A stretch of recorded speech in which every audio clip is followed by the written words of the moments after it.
Hello and good morning everyone. I welcome you all at Worst News Analysis.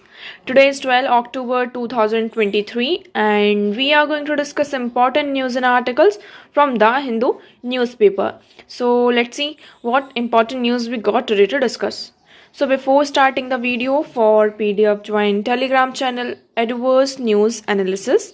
Link आपको description box में provided है. Make sure video को last तक देखें so that सारी important news आपकी यहाँ पर कवर हो. तो चलिए स्टार्ट करते हैं और देखते हैं आज हमें क्या क्या डिस्कस करना है. Now first article, operation Ajay set to evacuate Indian nationals from Israel. अब जैसे कि वेरियस ऑपरेशंस होते रहते हैं, जैसे कि किसी दूसरी कंट्री में यहाँ पर कुछ कन्फ्लिक्ट होता है. फॉर एग्जांपल सूडान में जब यहाँ पर कन्फ्लिक्ट हुआ था, रशिया में जब रशिया यूक्रेन वॉर यहाँ पर स्टार्ट थी, तो वहाँ से जो भी हमारे इंडियन सिटीजन्स हैं उनको इंडिया में लाने के लिए जो ऑपरेशन चलाया जाता है उसको वेरियस नाम रखे जाते हैं. इसी तरीके से इसराइल में जो अभी प्रॉब्लम चल रही है, इसराइल में फंसे हुए जितने भी यहाँ पर इंडियंस हैं, इंडियन नेशनल्स, वहाँ से निकालने के लिए क्या लॉन्च किया गया है? ऑपरेशन अजय लॉन्च किया गया है. इससे पहले हम बात करते हैं, हमारा एक ऑपरेशन था ऑपरेशन कावेरी. तो ये किसके अगेंस्ट में लॉन्च किया गया था? किस कंट्री से हमारे जो सिटीजन्स हैं उसको एविक्यूएट करने के लिए, वापस लाने के लिए था. तो ऑपरेशन कावेरी की अगर हम बात करें तो आपका ऑपरेशन कावेरी कहाँ चला था? सूडान के लिए चला था. ऑपरेशन अजय आपका कहाँ चला है? इसराइल के लिए चला है. सो आप लोग कमेंट सेक्शन में कमेंट करके बताएंगे कि यूक्रेन में, जब हम यूक्रेन से जितने भी हमारे इंडियन नेशनल्स है वहाँ से हम इंडिया लेकर आ रहे थे, तो उसके लिए हमने कौन सा ऑपरेशन लॉन्च किया था. सो कॉमेंट सेक्शन में कॉमेंट करके आप लोग इस क्वेश्चन का आंसर यहाँ पर करेंगे.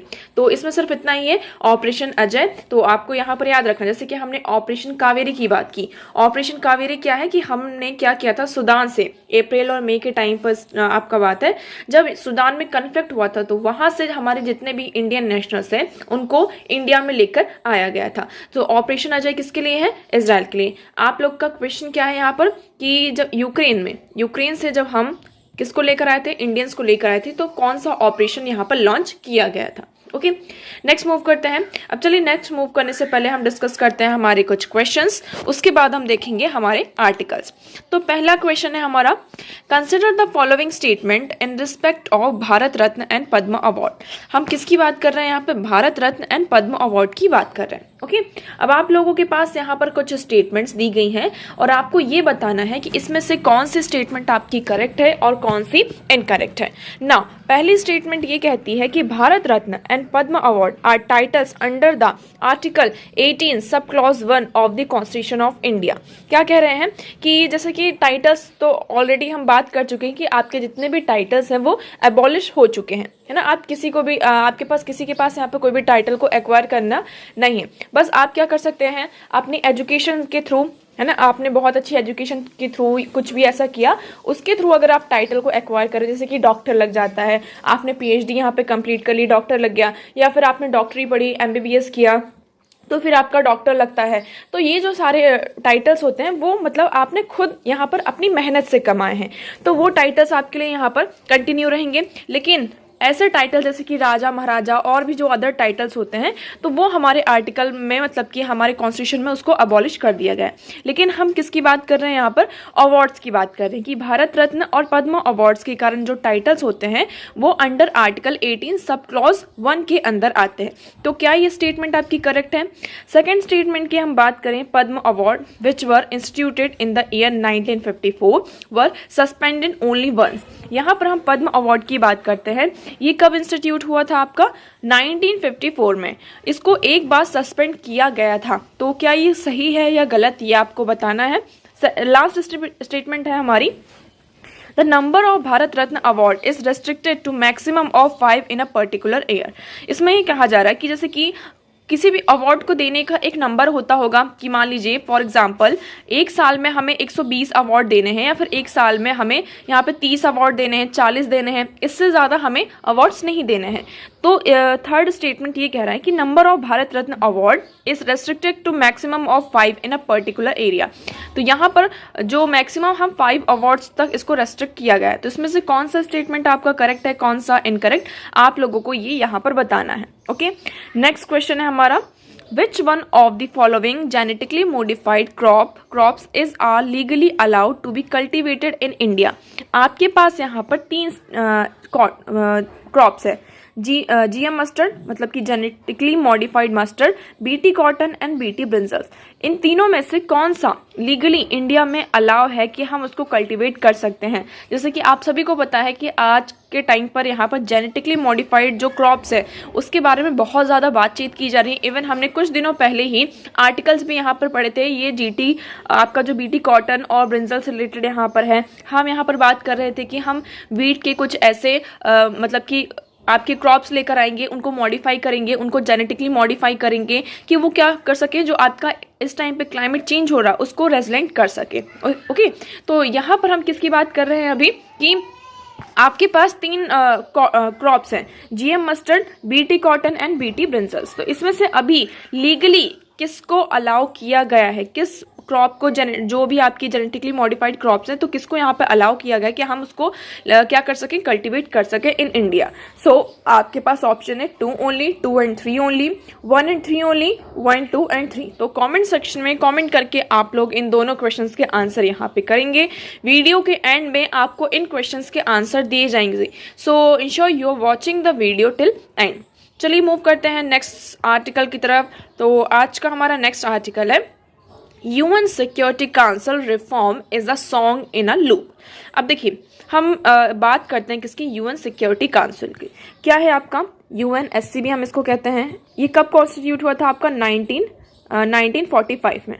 ओके, आज के टाइम पर देखें तो ये बहुत पुराना हो चुका है, 1945 में कॉन्स्टिट्यूट हुआ था। इसका मेन पर्पस क्या था, इसको बनाने का मेन पर्पस ये था कि पीस को स्टैब्लिश करना। अगर हम इसका एम और ऑब्जेक्टिव देखे हैं तो पीस को यहाँ पर क्या करना, स्टैब्लिश करना। ठीक है, हम मेंबर्स की बात करते हैं।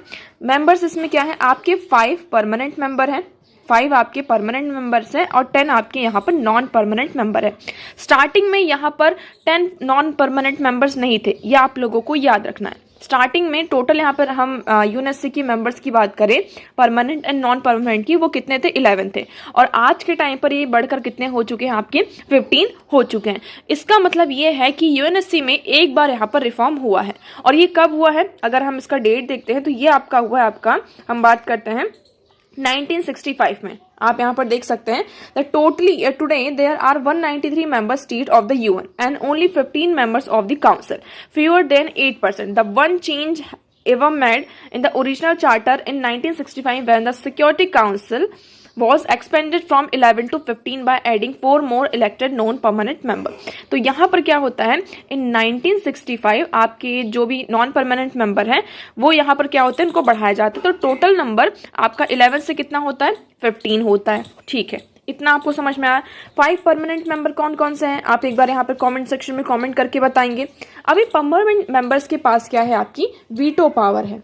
क्या है, वीटो पावर है। वीटो पावर का मतलब क्या होता है कि फॉर एग्जांपल कोई भी रेजोल्यूशन आता है तो उसमें क्या होता है, जितने भी मेंबर्स हैं, फॉर एग्जांपल ये टोटल 5 मेंबर्स हैं, इनका क्या होना चाहिए, यहाँ पर रजामंदी होनी चाहिए। अगर किसी भी कंट्री ने इसमें से क्या लगा दी, अपनी ये 5 परमानेंट मेंबर्स में से इन्होंने एक वीटो लगा दी, इसका मतलब है कोई भी जो रेजोल्यूशन आया है वो आगे फर्दर आगे नहीं बढ़ेगा, वो पास नहीं होगा। इतना क्लियर हुआ आपको। अब इस आर्टिकल में ये डिस्कस किया जा रहा है कि UN security council reform is a song in a loop. अब हमें जरूरत है कि हम क्या करना चाहिए, UNSC में रिफॉर्म करने की जरूरत है।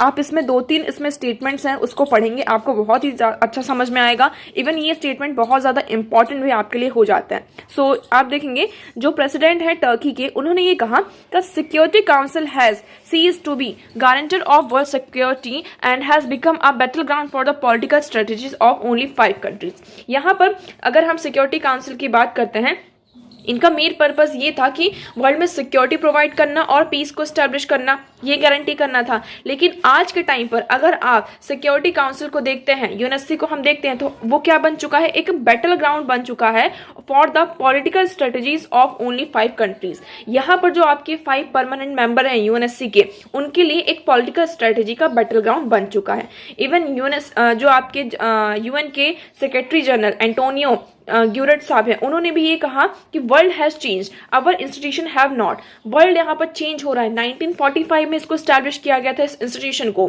ओके, तब से सिर्फ इसमें एक बार चेंज हुआ है, बट अभी भी हम देख रहे हैं हमारे वर्ल्ड बैंक की हम बात करते हैं, IMF की बात करते हैं, UNSC की हम बात करते हैं, ये जितने भी आपके इंस्टीट्यूशंस हैं उनमें कोई भी चेंज नहीं हुआ है। तो ये दोनों स्टेटमेंट आपको याद रखनी है। इवन डायरेक्टली आपसे ऐसे में, है ना, कहीं पर भी ऐसे क्वेश्चंस को पूछा जा सकता है, तो आप लोग ध्यान रखें, आप इन स्टेटमेंट को कहीं भी नोट डाउन कर सकते हैं। इवन एज अ क्वेश्चन भी आप इनको ले सकते हैं कि आपका जो वर्ल्ड है वो चेंज हो रहा है, किस तरीके से चेंज हो रहा है, लेकिन हम इंस्टीट्यूशंस की बात करते हैं वो अभी भी कैसे हैं, वैसे के वैसे ही हैं। ओके, नेक्स्ट अब हम बात करते हैं कि देखिए, The diagnosis is clear. The Security Council reflects the geopolitical realities of 1945 and not of today. अगर हम UNSC को देखते हैं, है ना, सिक्योरिटी काउंसिल को अगर हम देखते हैं तो क्या समझ में आता है, जो 1945 के जियोपॉलिटिकल रियलिटीज थे ये उसको प्रेजेंट करता है, उसको रिफ्लेक्ट करता है। आज के टाइम पर जो हमारी प्रॉब्लम्स हैं उसको वो क्या करता है, रिफ्लेक्ट नहीं करता है। इतना क्लियर हुआ आपको? ओके, आगे बढ़ते हैं। अब आगे इस आर्टिकल में ये डिस्कस किया गया है कि हम क्राइटेरिया देखते हैं कि यूएनएससी में जो परमानेंट मेंबर्स हैं उनका क्राइटेरिया क्या है। क्या वहां पर इकोनॉमिक के बेसिस पर हम रखा गया है कि हाँ वो उनकी जो इकोनॉमी है वो बहुत ज़्यादा बड़ी है, उनकी जीडीपी बहुत ज़्यादा बड़ी है, जिसके कारण हम क्या कर रहे हैं, उन्हें हमने परमानेंट मेंबर बनाया है। क्या इकोनॉमिक बेसिस है? क्या हम बात करते हैं पॉपुलेशन के बेसिस पे? क्या हम बात करते हैं आपका जो कल्चर है कि बहुत ही ज़्यादा उनका ओल्ड कल्चर है, सिविलाइजेशन वहाँ का बहुत ही ज़्यादा पुराना है। इन बेसिस पर हम क्या कर रहे हैं, क्या परमानेंट मेंबर्स को मतलब कि यहाँ पर उनको अपॉइंट किया गया है। सिर्फ एक क्राइटेरिया, मतलब इस आर्टिकल में ऐसा डिस्कस किया गया है कि आप क्राइटेरिया बताइए कि यूएनएससी के जो परमानेंट मेंबर्स हैं उनका क्राइटेरिया क्या है। ठीक है, क्या इकोनॉमी है आपकी, क्या पॉपुलेशन है, या फिर उनका सिविलाइजेशन है। तो अगर ये क्राइटेरिया होते हैं तो आपको याद देखना होगा, अगर आप इकोनॉमी के बेसिस में देखते हैं तो आपका जापान की जो इकोनॉमी है वो आज बहुत बड़ा कंट्रीब्यूशन कर रही है यूएनएससी में, है ना। आपका जर्मनी यहाँ पर आ जाता है, उसका भी यहाँ पे बहुत बड़ा कंट्रीब्यूशन होता है। पॉपुलेशन के बेसिस पर आप देखते हैं तो आपका इंडिया, आज के टाइम पे इंडिया वर्ल्ड की पॉपुलस कंट्री है, ये यहाँ पर अनाउंस हो चुका है। अगर आप सिविलाइजेशन की बात करते हैं, सिविलाइजेशन आपका इजिप्ट हो गया, हम बात करते हैं किसकी, इजिप्ट हो गया। इजिप्ट का जो सिविलाइजेशन है बहुत ही ज़्यादा यहाँ पर पुराना सिविलाइजेशन है, ओल्डेस्ट सिविलाइजेशन आपको देखने को मिलता है। साउथ अफ्रीका का सिविलाइजेशन आप देख सकते हैं। तो क्या इनको यहाँ पर परमानेंट मेंबर की तरह, या फिर आप कह सकते हैं इनका रिप्रेजेंटेशन यूएनएससी में नहीं होना चाहिए। ठीक है, तो आप पहले क्राइटेरिया तो बताइए कि उसमें मतलब क्राइटेरिया क्या है, उस बेसिस पर चीज़ें चेंज भी होनी चाहिए, क्योंकि टाइम के साथ साथ क्या हो रहा है, टाइम के साथ साथ सारी चीज़ें चेंज हो रही हैं। ओके, तो ये सारी चीज़ें हो गई। अब नेक्स्ट इसमें ये कहा जा रहा है कि हम बात करते हैं किसकी, कि मान लीजिए हमारे जैसे इंडिया है, इंडिया की हम बात करते हैं, इंडिया सबसे ज़्यादा यहाँ पर जोर देता है कि हमें यूएनएससी में क्या करने चाहिए, रिफॉर्म करने चाहिए। ठीक है, हमारे वेरियस कंट्रीज के साथ यहाँ पर क्या होते हैं, ट्रेड डील्स भी होती हैं और बायलैटरल टॉक्स भी होती हैं। यूके के साथ होती है, रशिया के साथ होती है, यूएसए के साथ हम बात करते हैं, फ्रांस के साथ यहाँ पर बात करते हैं, इसराइल के साथ हो गया आपका। जब भी हम इनके साथ बात करते हैं और ये कहते हैं कि यूएनएससी में क्या होना चाहिए, रिफॉर्म होना चाहिए, तो वो भी कहते हैं कि हाँ होना चाहिए। बट एक्चुअल रियलिटी की जब हम बात करते हैं तो क्या वो इस चीज़ पर एग्री होते हैं? अगर हम इसकी पूरी प्रोसेस देखते हैं, इसमें पूरी प्रोसेस के बारे में भी दिया गया है कि अगर आपको क्या करना है, यूएन का जो चार्टर है ना, जो भी है उसमें जो भी कुछ भी पार्ट को आपको क्या करना है, अमेंड करना है, तो उसके लिए क्या चाहिए आपको, जितने भी मतलब मेंबर्स हैं यूएनएससी में, जितने भी मेंबर्स हैं उनका 2/3 मेजॉरिटी में आपको पहले तो ओवरऑल वहाँ पे वोटिंग चाहिए। मतलब कि 193 में से आपके 129 जो मेंबर्स हैं उनकी आपको क्या चाहिए, यहाँ पर वोटिंग चाहिए कि वो इस रेजोल्यूशन में कि यूएनएससी में हम क्या कर रहे हैं, रिफॉर्म कर रहे हैं, ये पर्टिकुलर मेंबर को हम फिर से इंक्लूड कर रहे हैं। ओके, तो उसके लिए आउट ऑफ 193 यहाँ पर 129 मेंबर्स हैं, उनका यहाँ पर क्या चाहिए, वोटिंग चाहिए। आफ्टर वोटिंग ये सारे मेंबर्स क्या करें, अपने स्टेट में उसको यहाँ पर रेटिफाई करवाएं। और ये रेटिफिकेशन का काम किसका होता है, पार्लियामेंट का होता है। ये आप लोगों को याद रखना है, ठीक है, कि रेटिफिकेशन का काम किसका होता है, पार्लियामेंट का क्या होता है। बट कई बार क्या होता है, किसी भी कंट्री की जो पार्लियामेंट होती है उस चीज़ से यहाँ पर राजी नहीं होती है, एग्री नहीं करती है। इसमें एग्जाम्पल दिया गया आपका किसका, यूएसए का। यूएसए में आपका क्या है कि जैसे ब्लॉक रेटिफिकेशन इन वॉशिंगटन, यूएस का जो सीनेट है उसका जो सीनेट है, अगर हम बात करते हैं यूएस का जो पार्लियामेंट है, मेन पार्लियामेंट सीनेट कांग्रेस है, वो रेटिफाई कर दे, लेकिन जो ब्लॉक रेटिफिकेशन है उसमें शायद यहाँ पर प्रॉब्लम आ सकती है। तो ये जो रेटिफिकेशन है, ये सारी चीज़ें, जो ये पूरी प्रोसेस है अमेंडमेंट की, वो बहुत ही ज़्यादा कैसी हो जाती है, यहाँ पर स्ट्रांग हो जाती है, बहुत ही ज़्यादा रिजल्ट आपको दिखाई देती है। ओके, बट इसमें लास्ट में यही कहा गया है कि अगर हम इस इंस्टीट्यूशन को देखते हैं तो ये इंस्टीट्यूशन एक तरीके से कैसा नजर आता है और डाइल्यूट होता हुआ नजर आ रहा है। जैसे कि हम चाइना की बात करते हैं, चाइना यहाँ पर अगर इंडिया कोई भी रेजोल्यूशन लेकर आता है पाकिस्तान के अगेंस्ट में, तो चाइना उसमें वोटिंग कर देता है, वीटो लगा देता है अपनी, तो वो रेजोल्यूशन यहाँ पर पास नहीं हो पाता। फिर यहाँ पर आप देखेंगे कि यूएसए आ जाता है और दूसरी तरफ यहाँ पर रशिया आ जाता है, तो इनके बीच में ये हमेशा थोड़ा सा कन्फ्लिक्ट बना ही रहता है। रशिया एक तरफ है और दूसरा यूएसए आपका दूसरी तरफ यहाँ पर जाता है। तो इस टाइम पर हम क्या देख रहे हैं कि ये जो आपका इंस्टीट्यूशन है, वो इनके जो बेसिक, जो इनके जियो पॉलिटिकल कंसर्न्स हैं, इनके जो डोमेस्टिक पर्पस हैं, डोमेस्टिक मतलब की प्रॉब्लम्स हैं, उसका एक इंस्टीट्यूशन यहाँ पर बना हुआ है। सो हमें यहाँ पर यही ज़रूरत है कि ज़्यादा से ज़्यादा यहाँ पर कंट्रीज़ का क्या हो, यहाँ पर रिप्रेजेंटेशन हो, जिससे कि हम क्या कर सकें, जो वर्ल्ड की इस टाइम की जो प्रॉब्लम्स हैं उसको हम रिजॉल्व कर सकें। ओके, सो आई होप आपको यहाँ पर ये क्लियर होगा पूरा। ओके, सो एस्टैब्लिश्ड एट फाइनेंशियल इंस्टीट्यूशन की बात करते हैं, जैसे कि सिर्फ हम यहाँ पर जो यूएसए उसकी बात नहीं कर रहे हैं, हमारे जो financial institution like world bank है, आईएमएफ है, जिसको 1994 में इस्टेब्लिश किया गया था, उनमें भी हमें क्या करने की ज़रूरत है, रिफॉर्म करने की ज़रूरत है, ताकि वो इफेक्टिवली यहाँ पर काम कर सकें। ओके, नेक्स्ट मूव करते हैं। नेक्स्ट आर्टिकल है स्प्रिंग क्लीनिंग। अब स्प्रिंग क्लीनिंग इसमें बात की जा रही है, आपकी जीएसटी काउंसिल की मीटिंग हुई है और उन्होंने वेरियस जो आपके टैक्सेस होते हैं, लाइक जो मोलेसेस होता है, मोलेसेस का मतलब आपका जो शुगर केन होता है, शुगर मिल इंडस्ट्रीज के लिए मेनली होता है। तो जो आपका शुगर केन होता है, तो उसमें जो जीएसटी है फ्रॉम 28 टू उसको 5% कर दिया गया है। उनके ऊपर जो टैक्स लगता था उसको 28 से 5% यहाँ पर कर दिया है, जिससे कि क्या हो सके, शुगर मिल में यहाँ पे कैश का फ्लो हो, फार्मर्स यहाँ पर उसका जो पेमेंट है उसको अच्छे से यहाँ पर कर पाए। और भी आपकी जो चीज़ें जैसे कि एल्कोहलिक लिकर हो गया आपका, और अदर जो इंग्रेडिएंट्स हैं उनमें ये जो आपका जीएसटी है उसको चेंज करते रहते हैं। अब इसमें से देखिए पूरा ये डेटा दिया गया है और ये जो आपका डेटा है वो टाइम टू टाइम यहाँ पे चेंज होता रहता है, तो आपको इस डेटा में इतना ज़्यादा इन्वॉल्व होने की ज़रूरत नहीं है। हमारे लिए यहाँ पर क्या इंपॉर्टेंट हो जाता है, जीएसटी काउंसिल। तो जीएसटी काउंसिल क्या है, अगर हम जीएसटी काउंसिल की बात करते हैं तो ये आपकी क्या है, एक कॉन्स्टिट्यूशनल बॉडी है। पहले तो आपको ये याद रखना है, कॉन्स्टिट्यूशनल बॉडी का मतलब यहाँ पर क्या होता है कि हमारे कॉन्स्टिट्यूशन में वो चीज़ यहाँ पर मेंशन है। फॉर एग्जाम्पल जैसे कि वो अभी यहाँ पर इम्प्लीमेंट नहीं हुई है, लेकिन फ्यूचर में अगर पार्लियामेंट चाहे तो उसको इम्प्लीमेंट कर सकती है। तो जीएसटी काउंसिल यहाँ पर आती है, आपका 101 अमेंडमेंट एक्ट होता है 2016 में, और ये हमारा 122nd अमेंडमेंट बिल होता है, ठीक है, जिसके कारण यहाँ पर जीएसटी को क्या किया जाता है, आपका इम्प्लीमेंट किया जाता है। ये किस आर्टिकल के अंडर आता है, आर्टिकल 279A के अंदर ये आता है। ओके, इतना क्लियर हुआ आपको। हम अब बात करते हैं इसमें अथॉरिटी किसकी होती है, कि जो आपके प्रेसिडेंट होते हैं वो यहाँ पे अथॉरिटी प्रोवाइड करते हैं to appoint the GST council executive order, मतलब कि वो एक तरीके से ऑर्डर निकालते हैं कि आपको ये जीएसटी काउंसिल को क्या करना है, अपॉइंट करना है, ठीक है। मेंबर्स की बात करते हैं, इसमें कितने मेंबर्स होते हैं, तो इसको हेड करने की बात करते हैं। चेयरपर्सन कौन होता है, आपका यूनियन फाइनेंस मिनिस्टर होती हैं, और अदर फाइनेंस मिनिस्टर मतलब कि वेरियस जो आपके स्टेट्स हैं उनके यहाँ पर जो फाइनेंस मिनिस्टर्स होते हैं वो इस काउंसिल के मेंबर होते हैं, और ये क्या करते रहते हैं, जो जीएसटी टैक्स स्लैब्स है उसको डिसाइड करते रहते हैं, ठीक है। तो एक तरीके से ये जीएसटी काउंसिल, मतलब जीएसटी आया क्यों था, जीएसटी ऐसा आया था, पहले अगर हम बात करते हैं जीएसटी टैक्स की, तो हर स्टेट यहाँ पर अलग अलग तरीके से अपने अपने तरीके से यहाँ पर टैक्स लगाता था, ठीक है, क्या करता था, अपने अपने तरीके से यहाँ पर टैक्स लगाता था। फिर यहाँ पर हमने सोचा कि हम क्या करते हैं, वन नेशन और वन टैक्स का कॉन्सेप्ट लेकर आते हैं, जहां से क्या आता है, आपका जीएसटी आता है।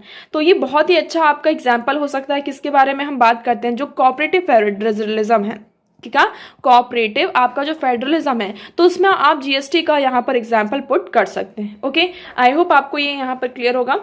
नाउ मूव करते हैं नेक्स्ट आर्टिकल की तरफ। सो हमारा नेक्स्ट आर्टिकल है women's quota, rhetoric and reality. अब देखिए ये जो आपका बिल है, जो विमेन रिजर्वेशन बिल यहाँ पर पास हुआ है, जब तक ये इम्प्लीमेंट नहीं हो जाएगा तब तक इसके बारे में ये आर्टिकल्स यहाँ पर आते ही रहेंगे, ठीक है, हो गया। अब विमेन कोटा की हम बात करते हैं, ठीक है। सो अगर हम बात करें विमेन कोटा की, रिटोरिक एंड रियलिटी, ठीक है। अगर हम आर्टिकल हमारा देखते हैं 81 sub clause 2 sub clause A of the constitution, यहाँ पर ये क्या कहता है कि अगर हम जो आज हम रिजर्वेशन वुमेन को यहाँ पर प्रोवाइड कर रहे हैं, अगर हम उस बेसिस पर देखें जो 33% रिजर्वेशन दे रहे हैं, कुछ भी रिजर्वेशन जो हम दे रहे हैं, ठीक है, तो ये क्यों दे रहे हैं? पॉपुलेशन के बेसिस पर दे रहे हैं। किसके बेसिस पे दे रहे हैं? पॉपुलेशन के बेसिस, मतलब कि जो लोकसभा में सीट्स रिजर्व होती हैं वो किस बेसिस पर होती हैं? आपकी पॉपुलेशन के बेसिस पर होती हैं। तो आप इस आर्टिकल को पढ़िए, आपको यहां पर समझ में आएगा। आर्टिकल क्या कहता है कि constitution state that number of seats in the Lok Sabha for a state should be correlation with the population of the state so far as predictable. तो ये कहता है, ये आर्टिकल ये स्टेट करता है, ये कहता है कि आपकी जो लोकसभा में सीट्स हैं वो किस बेसिस पर होनी चाहिए? स्टेट में कितनी पॉपुलेशन है उस बेसिस पर होना चाहिए। तो अगर हम लोकसभा में विमेन का रिप्रेजेंटेशन देखते हैं वो कितना है आपका? सिर्फ 15% है। कितना है? आज के टाइम पे वेरियस आपकी रिपोर्ट्स आई हैं और इस रिपोर्ट से ये डेटा निकल कर आया है कि इंडिया में विमेन का रिप्रेजेंटेशन इन लोकसभा एंड उनकी जो पार्लियामेंट है वो कितना है? सिर्फ 15% है। तो क्या हमारी जो ओवरऑल पॉपुलेशन है उसमें 50% भी विमेन का रिप्रेजेंटेशन नहीं है? क्या वहां पर 50% भी विमेन का रिप्रेजेंटेशन आपको देखने को नहीं मिलता, या फिर 40% भी विमेन का यहाँ पे पॉपुलेशन नहीं है? पहली चीज तो ये आ जाती। तो हम ये जो मतलब कि डिस्कशन कर रहे हैं कि विमेन को यहाँ पर रिजर्वेशन दिया गया, ये सारी चीजें तो ये तो हमारे आर्टिकल में ही मतलब कि हमारे कॉन्स्टिट्यूशन में ही लिखा है। उसके बाद हम आर्टिकल 170 की बात करते हैं। So concerning the legislative assembly of state also take population as a basis for designing constitution.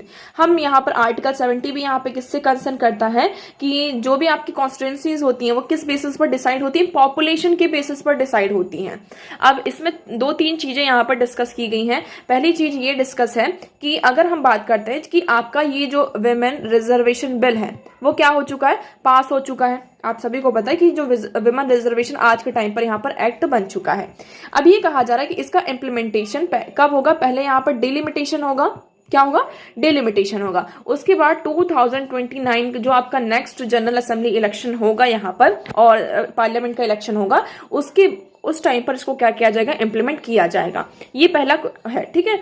तो यहाँ पर क्वेश्चन ये किया जा रहा है कि जब हमारा 73rd and 74th constitutional amendment हुआ था तो क्या उस टाइम पर भी हमने डिलिमिटेशन की बात की थी? हमने तो उसको डायरेक्टली इंप्लीमेंट कर दिया था, तब तो यहाँ पर कोई भी डिलिमिटेशन की बात सारी चीजें नहीं आई। तो ये जो है पार्लियामेंट और लोकसभा जनरल असेंबली की यहाँ पर बात हो रही थी, यहाँ पर हम डिलिमिटेशन का वेट क्यों कर रहे हैं? सबसे पहले तो ये क्वेश्चन उठ रहा है। सो आप देख सकते हैं and reservation for women in local bodies which materialize through the 73rd and 74th amendment act of the constitution and came into effect 1993। वो डायरेक्टली यहाँ पर कोई भी डिलिमिटेशन की एक्सरसाइज आपकी हुई ही नहीं है। तो पार्लियामेंट में ऐसे क्यों हम मतलब बात कर रहे हैं कि पहले डिलिमिटेशन हो और उसके बाद यहाँ पर क्या हो आपका ये जो है जो पर्टिकुलर एक्ट है उसको इम्प्लीमेंट किया जाए। ओके, इतनी सारी चीजें हुई। फिर यहाँ पर अमेंडमेंट भी आपका हो चुका है और यहाँ पर हम बात करते हैं आपके सुप्रीम कोर्ट का एक हॉलमार्क मॉडर्न कॉन्स्टिट्यूशन का रिगार्डिंग में एक जजमेंट है in Hamdard Dawakhana and union of India 1959। The supreme court hinted that conditional legislature for the status to take effect there could be a further dependence on the executive or even on the legislature of future day among the things। okay, अब देखिए इसमें कुछ और चीजें कुछ situation की बात की गई है कि अब हम बात करते हैं कि रिजर्वेशन आपका लाया क्यों गया। दूसरा क्वेश्चन ये उठता है कि रिजर्वेशन हम ला क्यों रहे हैं? विमेन का यहाँ पर रिप्रेजेंटेशन ठीक है कम है, लेकिन हम धीरे धीरे वो चीजें सुधर जाएंगी। लेकिन कई बार क्या होता है कि चीज़ों को एक्सेप्ट करने में, सोसाइटी को नई चीज़ें एक्सेप्ट करने में, और यहाँ पर जो हम कोटा वगैरह प्रोवाइड करते हैं, रिजर्वेशन देखते हैं, जो पिछड़े लोग होते हैं आपके, वो उनको मतलब कि सोसाइटी के एक लेवल आने तक में बहुत ज़्यादा टाइम लग जाता है। क्या होता है आपका? बहुत ज़्यादा टाइम लग जाता है। इसलिए गवर्नमेंट आपकी ये करती है बाय द मतलब कि हुक्स एंड क्रुक्स कि हम क्या कर सकें, ये जितने भी आपके पिछड़े लोग हैं, माइनॉरिटीज़ में यहाँ पर लोग हैं जिनको उनके राइट्स नहीं मिल पा रहे हैं, हम उनके लिए क्या करें, ऐसे लॉ लेकर आए जिससे हम क्या कर सकें, वो एक लाइन पर आ सके और हमारे साथ जो हमारा इक्वालिटी वाला कॉन्सेप्ट है उसको हम आगे कर सकें। सो आप यहाँ पर देखेंगे article 330 and 332 of the constitution deals with the reservation for scheduled caste, scheduled tribe in the Lok Sabha and legislative assembly of the state respectively. तो यहाँ पर आर्टिकल 330 एंड 332 किससे डील करता है? ये डील करता है कि आपके जो ST SC यहाँ पर पिछड़े लोग हैं उनको क्या मिल सके लोकसभा में, और आपकी जो जनरल असेंबली है वहां पर भी उनका रिप्रेजेंटेशन हो सके। ये हमारे कॉन्स्टिट्यूशन में दिया गया है। इसी तरीके से आपका विमेन्स का कोटा का भी आ जाता है कि ST ग्रुप का जो विमेन कोटा उसका पैरामीटर दिया जाए। अब कई हमारी बहुत सारी जेंडर गैप रिपोर्ट्स आती हैं, हमने अभी कुछ दिनों से हम ये जेंडर गैप के बारे में भी पढ़ रहे हैं। तो आउट ऑफ हम बात कर रहे हैं किसकी, 185 कंट्री, इंडिया की रैंकिंग कितनी है 141। बहुत सारे जो आपके बांग्लादेश है, श्रीलंका है, नेपाल है, इन कंट्रीज से भी हमारी यहाँ पर कम रैंकिंग आ रही है। तो आप देख सकते हैं कि कितना ज्यादा यहाँ पर इंडिया में जेंडर गैप है, और इस गैप को कम करने के लिए हमें यहाँ पर एक स्ट्रॉन्ग स्टेप लेना ही होगा, जो कि आपका एक बेस्ट एग्जाम्पल हम कह सकते हैं दिस विमेन रिजर्वेशन बिल आपका यहाँ पर रिप्रेजेंट करता है। ओके, सो आई होप आपको यहाँ पर ये आर्टिकल पूरा क्लियर होगा। नेक्स्ट मूव करते हैं। नेक्स्ट आर्टिकल है आपका, do Delhi's migrant approve the idea of remote voting. देखिए, हम कुछ दिनों पहले हमने बात करी थी इलेक्शन ऑफ कमीशन, जो हमारा इलेक्शन कमीशन ऑफ इंडिया है, उन्होंने सजेस्ट किया था किसके बारे में, रिमोट वोटिंग।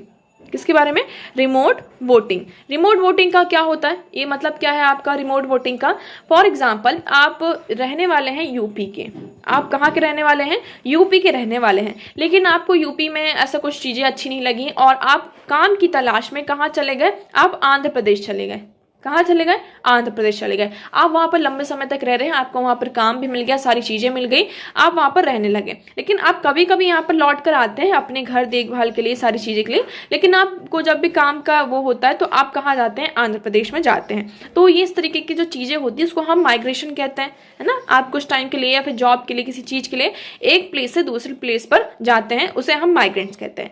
अब क्या होता है कई बार कि जैसे यूपी में यहाँ पर इलेक्शन होने वाले हैं, फॉर एग्जाम्पल यूपी में इलेक्शन होने वाले, लेकिन ये इसकी जो कॉन्स्टिट्यूशन, इनका जो आइडेंटिटी कार्ड है वो कहाँ से होगा, पूरा यूपी से होगा, ठीक है। वो लेकिन अभी कहाँ रह रहे हैं, आंध्र प्रदेश में वो पर्टिकुलर पर्सन रह रहा है। तो वो जब इलेक्शन यहाँ पर यूपी में हो रहा है तो क्या वो वोटिंग कर पाएगा, नहीं कर पाएगा, है ना। क्योंकि अगर उसको वोटिंग करनी है, अपना वोट कास्ट करना है, उसके लिए उसको पूरा यूपी तक ट्रेवल करके जाना पड़ेगा और फिर वहां पर वोट देना होगा। तो इससे क्या होगा, जितना तो उसने कमाया नहीं उतना तो ट्रेवल करने में उसका पूरा खर्चा निकल जाएगा, है ना। सारे पैसे उसके कहाँ चले जाएंगे, इस ट्रैवलिंग में ही चले जाएंगे। तो वो लोग क्या सोचते हैं, मतलब इलेक्शन कमीशन ऑफ इंडिया ने एक सजेशन दिया कि हम रिमोट वोटिंग लेकर आएंगे। रिमोट वोटिंग का मतलब क्या है कि अगर इलेक्शन यूपी में हो रहे हैं और आप कहाँ हैं, आंध्र प्रदेश में हैं, कहाँ, आंध्र प्रदेश में, तो आप आंध्र प्रदेश से ही क्या कर सकते हैं, यहाँ पर अपना जो वोट है उसको कास्ट कर सकते हैं। अपना वोट यूपी में जो इलेक्शन हो रहा है, आपकी जो कॉन्स्टिट्यूंसी में इलेक्शन हो रहा है, आप वहां पर अपना वोट दे सकते हैं। ये पूरा कॉन्सेप्ट लाया गया था, मेनली ये था माइग्रेंट वर्कर्स के लिए, क्योंकि हाँ, इससे क्या हो सके, इलेक्शन कमीशन ऑफ इंडिया का मेन मोटिव ये था कि हमारा जो वोटर्स का रेशियो है, जो वोटर का रेशियो है उसको हमें इम्प्रूव करना है। हम 2019 के जनरल इलेक्शन में देखें तो वो 67.4% हमने इसमें इंक्रीज किया है। लेकिन अगर हम रिमोट वोटिंग लेकर आ सकते हैं तो मे भी ऐसा हो कि ये जो वोटिंग का हमारा परसेंटेज है वो और ज्यादा यहाँ पर इंक्रीज हो जाए। अब ये तो पूरा यहाँ पर डेटा दिया गया है कि कहाँ पर कितने % आपके माइग्रेंट वर्कर्स होते हैं। ओके, कि दिल्ली की अगर हम बात करते हैं तो इसमें कुछ लोग 5 सालों से रह रहे हैं, कुछ लोग 1-2 साल से रह रहे हैं, और लेकिन कुछ लोग बहुत टाइम से रह रहे हैं। अब ये कहा जा रहा है कि जो माइग्रेंट वर्कर्स है क्या ये रिमोट वोटिंग का अप्रूव करेंगे। क्वेश्चन इस आर्टिकल में ये है कि दिल्ली के हम माइग्रेंट वर्कर्स की अभी हम बात कर रहे हैं, तो क्या ये रिमोट वोटिंग का जो आइडिया है इसको अप्रूव करेंगे। तो ये पूरा यहाँ पर उनसे सर्वे किया गया और ओवरऑल जो सर्वे निकल कर आया है तो रिमोट वोटिंग पर 47% जो माइग्रेंट वर्कर्स है उन्होंने अपना ट्रस्ट दिखाया और 31% ने यहाँ पे अपना डिस्ट्रस्ट दिखाया। तो इसका मेन रीजन ये बताया जा रहा है कि जो लोग एजुकेटेड है, जिनका जो एजुकेशन लेवल है, उनके पास अच्छी एजुकेशन है, तो उनको मतलब कि बेटर अंडरस्टैंडिंग है इस चीज के बारे में, और उनको ये जो रिमोट वोटिंग का आइडिया है उसमें विश्वास भी है, फेथ भी है। तो उन्होंने इसको क्या किया है, इसको ट्रस्ट किया है और उसके रिस्पॉन्ड में मतलब कि उसमें सहमति दी है। लेकिन जिन लोगों के पास यहाँ पर एजुकेशन नहीं है, अवेयरनेस नहीं है इस चीज के बारे में, तो उन्होंने अपना यहाँ पर डिस्ट्रस्ट दिखाया है। तो इस आर्टिकल में पूरा यही है। बस मेन क्रक्स आपको इतना याद रखना कि अभी ये रिमोट वोटिंग का कॉन्सेप्ट आया नहीं है, ये सामने रखा गया है कि कितने लोग इस चीज़ को अप्रूव करते हैं, कितने लोग इसको अप्रूव नहीं करते हैं। और फर्दर हम देखते हैं तो क्या ये रिमोट वोटिंग आती है या नहीं आती है। So we need to teach more people about the value of democracy and make sure they understand why it is important. अब हम एक डेमोक्रेटिक कंट्री में रहते हैं और हमारे पास ये राइट है कि हम क्या कर सकें, वोट कर सकें। ये आपका सबसे बड़ा पॉलिटिकल राइट है और डेमोक्रेटिक कंट्री में ये राइट होना हमारे लिए बहुत ही ज़्यादा इंपॉर्टेंट हो जाता है। और अगर डेमोक्रेसी को अच्छे से यहाँ पर काम करवाना है तो यहाँ पर हमारा इन्वॉल्वमेंट ज़्यादा होना चाहिए। ठीक है, तो लोगों को यहाँ पर क्या करना होगा, जो डेमोक्रेसी के वैल्यूज़ हैं उसे सिखाना होगा और ये इंश्योर करना होगा कि वो इसकी वैल्यू को क्या कर से समझें और इसकी इंपॉर्टेंस को यहाँ पर समझें। ओके, नेक्स्ट मूव करते हैं। अब हमारा नेक्स्ट आर्टिकल है Supreme Court divided on women's rights to end 26 week pregnancy. अब यहाँ पर एक केस आया सुप्रीम कोर्ट में ये केस आया, एक आपके कपल्स थे, उनके 2 बच्चे पहले से थे। ठीक है, ये आपके कपल हो गए, इस तरीके से आप ऐसा एज्यूम कर लीजिए कपल है, इनके ऑलरेडी क्या है यहाँ पर 2 बच्चे हैं। अब वो जो लेडी है वो फिर से प्रेग्नेंट हो गई, अब उनका तीसरा बच्चा होने वाला है। लेकिन ये जो लेडी है उसने ये कहा कि मैं मेंटली, फाइनेंशियली और देखा जाए तो मैं अपना आपका जो तीसरा बच्चा है उसको नहीं कैरी कर सकती हूँ। नहीं मतलब कि मेरी जो पहली बात तो मेडिकली भी मैं नहीं कैरी कर सकती हूँ और फाइनेंशियली, और हम देखें हमारे घर की कंडीशन भी ऐसी नहीं है कि मैं तीसरा बच्चा यहाँ पर कर सकूँ।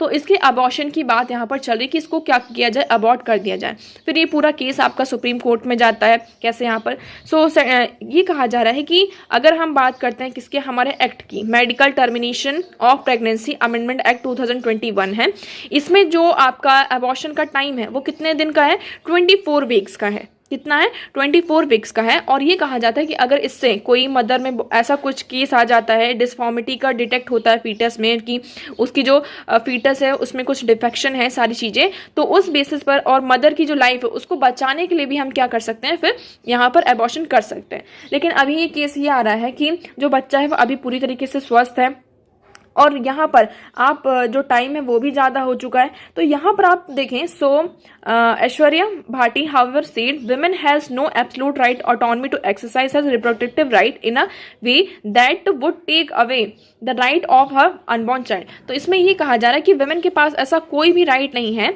जिसके के कारण क्या हो, जो भी अनबॉर्न चाइल्ड है उसके राइट को क्या कर सके, वो मतलब कि उसका हनन कर सके, उसको वॉलेट कर सके। ठीक है, तो अभी देखिए ये पूरा केस चल रहा है और इस केस को रेफर किया गया है किसको, अब चीफ जस्टिस ऑफ इंडिया को यहाँ पर रेफर किया गया है। फर्दर बात करते हैं, यहाँ पर नेक्स्ट हमारा आर्टिकल है 3.20 lakh appeals pending with information commission report. एक रिपोर्ट आई है और इस रिपोर्ट के अकॉर्डिंग ये बताया जा रहा है कि हमारा जो इंफॉर्मेशन कमीशन है वहाँ पर 3.22 लाख जो है लाख अभी तक क्या है, आपकी जो अपील्स हैं वो पेंडिंग है। ओके, सो अभी हम यहाँ पर देखेंगे कि आपका जो RTI एक्ट होता है उसको इम्प्लीमेंट हुए अगर हम बात करते हैं 18 साल, इसमें बताया जा रहा है कि अक्टूबर 12, 2023 marks 18 years of implementation of RTI act. और इस रिपोर्ट ने यहाँ पर क्या कहा है कि 2,20,382 appeals complaint were registered between July 2022 and June 2023 by the 28 information commission. यहाँ पर हमारे जो 28 इंफॉर्मेशन कमीशंस हैं वहाँ पर टोटल 2 लाख से ज़्यादा आपकी क्या हुई हैं, रिपोर्ट यहाँ पर रजिस्टर हुई हैं, कंप्लेंट यहाँ पर रजिस्टर हुई हैं। लेकिन उसी टाइम पर देखिए हमने बहुत सारे केसेस को डिस्पोज भी किया है, ऐसा नहीं है कि सिर्फ यहाँ पर रजिस्ट्रेशन हो रहा है, डिस्पोजेबल नहीं हो रहा है। तो हमने 2,14,619 जो केसेस है उसको डिस्पोज किया है बाय 29 आपके जो इंफॉर्मेशन कमिश्नर्स है। बट स्टिल अगर हम पूरा डेटा देखते हैं तो अभी 3 लाख से भी ज़्यादा यहाँ पर 3,21,537 जो केसेस हैं वो पेंडिंग है। ठीक है, और इसमें सबसे ज़्यादा यहाँ पर रिपोर्टिंग बताई जा रही महाराष्ट्र में है कि यहाँ पर जो महाराष्ट्र में, उसके बाद कर्नाटक में, फिर तमिलनाडु में यहाँ पर इंफॉर्मेशन प्रोवाइड करने के लिए अभी बात की जा रही है। ठीक है, कुछ हमारे स्टेट्स हैं जैसे कि हम बात करते हैं मणिपुर हुआ आपका, वहाँ पर आपके इलेक्शन कमीशन नहीं है, मतलब कि सॉरी इलेक्शन कमीशन नहीं, आपका जो इंफॉर्मेशन कमीशन है वो यहाँ पर है ही नहीं। तो उससे देखिए, तो इसके लिए यहाँ पर क्या करना होता है, हम बात कर रहे हैं किसकी, Manipur, Chhattisgarh, Maharashtra, Bihar and Punjab. So the central information commission and the state information commission of Manipur, Chhattisgarh, Maharashtra, Bihar and Punjab, ये एक साथ यहाँ पर क्या करती हैं, काम करती हैं, क्योंकि वो क्या कर सकें, आपके जैसे कि झारखंड, तेलंगाना, मिजोरम, त्रिपुरा, यहाँ पर कोई भी अभी कोई न्यू इन्फॉर्मेशन जब नहीं आती है तो वो क्या करते हैं, आपकी जो पुरानी कमीशन मतलब दूसरे स्टेट की जो कमीशंस हैं वो यहाँ पर काम करने लगती हैं। ओके, सो केस बैकलॉग की बात करते हैं। इंफॉर्मेशन कमीशन आपकी कहाँ कहाँ है? वेस्ट बंगाल, छत्तीसगढ़, महाराष्ट्र, अरुणाचल प्रदेश, उड़ीसा, मध्य प्रदेश, कर्नाटक, तेलंगाना, केरला और हिमाचल प्रदेश। और यहाँ पर टाइम दिया गया है कि उनको कितना टाइम यहाँ पर लग सकता है पूरी चीज़ करने में। तो ये रिपोर्ट है कि मतलब क्या है, आपका आरटीआई एक्ट के तहत क्या होता है, राइट टू इन्फॉर्मेशन। आप यहाँ पर इस एक्ट के अंदर किसी भी चीज़ की इन्फॉर्मेशन गवर्नमेंट से मांग सकते हैं। तो अभी ये पूरी रजिस्ट्रेशन और ये अपील यहाँ पर बाकी है। ओके, सो आई होप आपको ये यहाँ पर क्लियर होगा। नेक्स्ट है आपका, Israel forms emergency government for duration of war. अब आप सभी को पता है कि इजराइल में क्या चल रहा है सारा कुछ, ठीक है। सो इजराइल ने अभी क्या किया है, यहाँ पर एक इमरजेंसी गवर्नमेंट बनाया है। इमरजेंसी गवर्नमेंट यहाँ पर क्या है, मतलब उनकी जो अपोजिशन पार्टी है उनके साथ वो क्या कर रहे हैं, उन्होंने मतलब कि मेल मिलाप कर लिया है और अपोजिशन पार्टी और जो गवर्नमेंट अभी उनकी करंट रूलिंग पार्टी है वो एक साथ यहाँ पर आ चुके हैं और इसी को यहाँ पर कहा जा रहा है आपका इमरजेंसी गवर्नमेंट। तो ये कब तक रहेगी आपकी, जब तक ये वॉर यहाँ पर स्टार्ट है, कंटिन्यू है, तब तक ये इमरजेंसी गवर्नमेंट आपकी यहाँ पर इजराइल में काम करेगी। ओके, सो आई होप इतना क्लियर होगा आपका। तो देखिए न्यूज़ और आर्टिकल्स तो यहीं पर ख़त्म होते हैं। अब हम बात करते हैं हमारे क्वेश्चन की। तो आज का हमारा पहला क्वेश्चन था, consider the following statements in respect of Bharat Ratna and Padma award. हम किसकी बात कर रहे हैं यहाँ पे, भारत रत्न एंड पद्म अवार्ड की। तो इसमें से हमें ये बताना है कि कौन सा स्टेटमेंट यहाँ पर करेक्ट है और कौन सा स्टेटमेंट आपका इनकरेक्ट है। तो आप देखिए, पहले आप इसका एक्सप्लेनेशन देखिए, आपको यहाँ पर ज़्यादा समझ में आएगा। सो हमें इसमें पहला एक्चुअली सॉरी बताना है कि नॉट करेक्ट, क्या बताना है हमें, नॉट करेक्ट, है ना। सो देखिए आर्टिकल हम बात करें किसकी, 18 sub clause 1 of the constitution. तो ये क्या बात करता है, आप इसमें देखेंगे यहाँ पर आर्टिकल 81 एबॉलिशेस ऑल टाइटल्स। ये क्या करता है, आपके जितने भी सिटीजन्स हैं और नॉन सिटीजन्स हैं वो क्या करता है, यहाँ पे टाइटल्स को अबॉलिश करने की बात करते हैं। सिर्फ आप मिलिट्री और जो आपके एकेडमिक टाइटल्स हैं आप उसको आपने कमाया है तो वो आपके टाइटल्स यहाँ पर रहेंगे, लेकिन यहाँ पर आपके जो अदर टाइटल्स हैं, है ना, वो यहाँ पर नहीं रहेंगे। तो आपका स्टेटमेंट फर्स्ट गलत हो जाता है। स्टेटमेंट 2 की बात करते हैं, पद्म अवार्ड आपका 1954 में स्टैब्लिश हुआ था, awarded to citizen of India in recognition of their distinguished contribution in various sphere of activity. The government suspended the practice of granting Padma award in 2 years in 1977 and again suspended during the 1992 when 2 PILs were filed in High Court of India। तो ये एक बार नहीं, ये आपका 2 बार यहाँ पर क्या हो चुका है, सस्पेंड हो चुका है। थर्ड की हम बात करते हैं तो यहाँ पे मैक्सिमम नंबर 5 नहीं, यहाँ पर 120 है। तो आपकी तीनों स्टेटमेंट क्या हो जाती है, यहाँ से इनकरेक्ट हो जाती है। तो आपका राइट ऑप्शन होगा ऑप्शन डी। नेक्स्ट हम बात करते हैं, which one of the following genetically modified crops is are legally allowed to be cultivated in India. तो इसमें आपका राइट ऑप्शन है option BT cotton, A only, मतलब कि A2 ओनली। यहाँ पे सिर्फ बीटी कॉटन को ही लीगली अलाउ किया गया है कि आप इंडिया में से कल्टिवेट कर सकते हैं। तो दोनों क्वेश्चन का आंसर आई होप आपको यहाँ पर क्लियर होगा। तो आज के लिए इतना ही। मैं उम्मीद करती हूँ आपको सारी चीज़ें यहाँ पर क्लियर होंगी। अगर आपको कोई डाउट लगता है so you can ask in comment section. Video कैसा लगा कमेंट सेक्शन में एक बार ज़रूर बताइएगा एंड वीडियो को प्लीज़ लाइक करना, चैनल को सब्सक्राइब एंड शेयर करना ना भूलें। So that's for all today. Thank you so much for discussion.